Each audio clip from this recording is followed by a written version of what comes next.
Hello everyone. In previous lecture of computer network, we have discussed about HTTP message format and user interaction with the server using cookie. In this, we have discussed what is the cookie and how the cookie work. So in today's lecture, we will discuss about web caching, or it is also known as a proxy server. And then next topic is file transfer protocol, or we can say that FTP. So let's discuss about web caching or proxy server. It is the network entity that satisfies the HTTP request on behalf of the origin web server. So server web cache has its own disk storage, which is keep a copy of recently requested object in this storage. So now let's see in detail. So user's browser can configure so the HTTP requests are first directly to the web cache instead of the origin web server. And in this diagram, we can see that client or user send request to the proxy server instead of the origin server, or proxy server work as the origin server. So then all browsers send all HTTP requests to the web cache and proxy server, and that proxy server replies that object to the client. Here, for example, suppose a browser is requesting to object http www.someschool.edu/campus.gif. So the here object in case of the proxy server that return to the client browser, and if in case the object not stored in the proxy server, then the request pass to the origin server, and from origin server response that object proxy server and return to the client browser. So now let's see how it will work. So a browser is established a TCP connection to the web cache and send HTTP request for the object to the web cache. So the web cache checks that see if it has a copy of the object stored locally, and if does not store, then the web cache return the object within an HTTP response message to the client browser. So if the web cache does not have any of the object and the web cache open the TCP connection to the original server, that the www.someschool.edu. So the web cache then send HTTP request for object into the cache to the server TCP connection. And after receiving that request, the origin server that object with the HTTP response. So here, when the web cache received an object from the server, it stored local copy on their hard drive and then further send HTTP response message to the object of the client server. So note that here, in first case, the client request ID, the proxy server work as the server and respond to the client, but object is not stored in the proxy server at that time. The proxy server work as a client and then can send HTTP request to the origin server and reply respond to the proxy server. So for that object, so the proxy server work as the client as well as the server.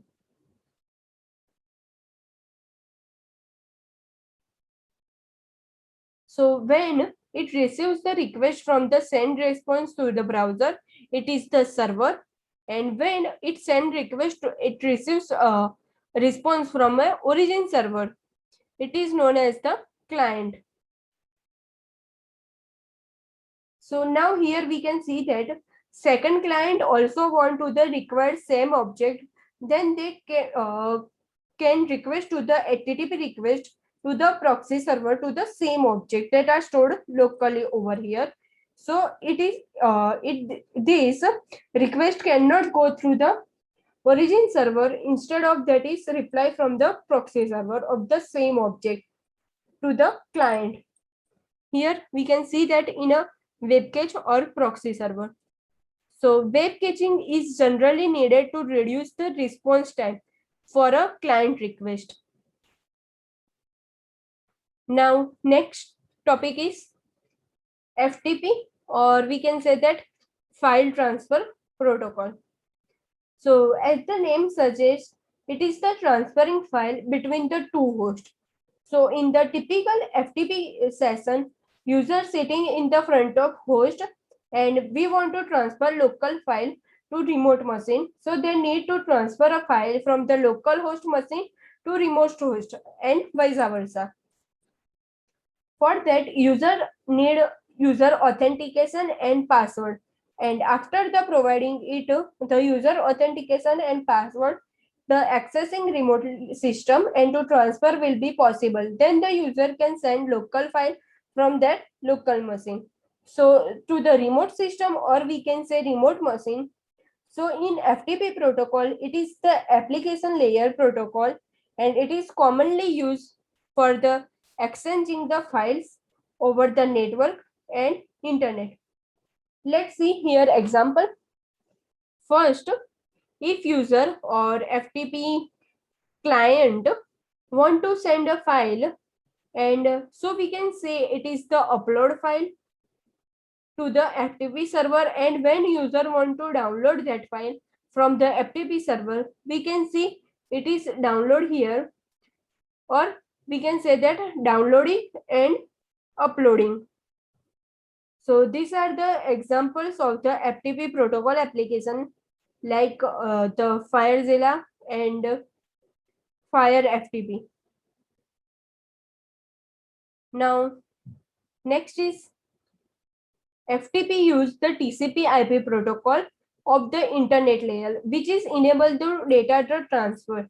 So it means it use the TCP protocol for the reliable data transfer. And FTP use the client server architecture. In the host or local host, we can say it is the client, or in remote machine, we can say that it is the server. So FTP promotes the sharing of the files via remote computers with the reliable and efficiently data transfer. So first, FTP is the standardized network protocol that is mainly used for the transfer computer files from one host to another host over the TCP based network. So we can say that it is used the client server architecture. Suppose here if user want to access the remote account, so it will identification, and here for authentication it is required password and security credential. So after providing this authorization information, the user can transfer the files from local file system to the remote file system and vice versa, as I say previously. So the user interface with the FTP through FTP user agent. And here the user first provides the host name of the remote host and causing the FTP client process in the local host to establish the TCP connection, and with the FTP server process it in the remote host. So the user then provides the user identification and password which are sent over the TCP connection as a part of the FTP commands. So once the server has authorized the user copies one more files that are stored in the local file system into the remote file system, or we can say that it works as a vice versa. For example, here suppose this URL FTP column /public.ftp servers.example.com and /my directory and my file.txt. So it represents the file, my file, text from the directory and my directory on the server public and server example.com as an FTP resource. Now let's discuss about how FTP protocol work. So first, In this diagram, we can see that here user or host sitting in front of the local machine, or we need a FTP user interface, and after providing the username and password, FTP client process make a TCP connection to the FTP server. Then process and FTP client provide the username and password to the FTP server over the TCP connection. So after providing the credential, FTP server process the FTP client and can send one or more local file to the FTP file to remote file system and vice versa. So FTP use the two type of connection. First connection is the TCP connection or control connection, and second one is the data connection. So which is used for the file transferring. Let us understand in detail. So first connection, like control connection or TCP connection, that is used for sending a control information between the two hosts. Suppose here FTP client and FTP server are working, so it can be pass information between the two hosts. So information such as the user identification, password, commands that are to change the remote directory, and command to put and get the files. Then next is the data connection, that is used to actually the send file. So whenever you user start FTP session with the remote host and the client side FTP user first initiate the control the TCP connection with the server side using the remote hostly on the server port number 21. So the client side FTP sends the user identification and password command to change the remote host directory over this control connection.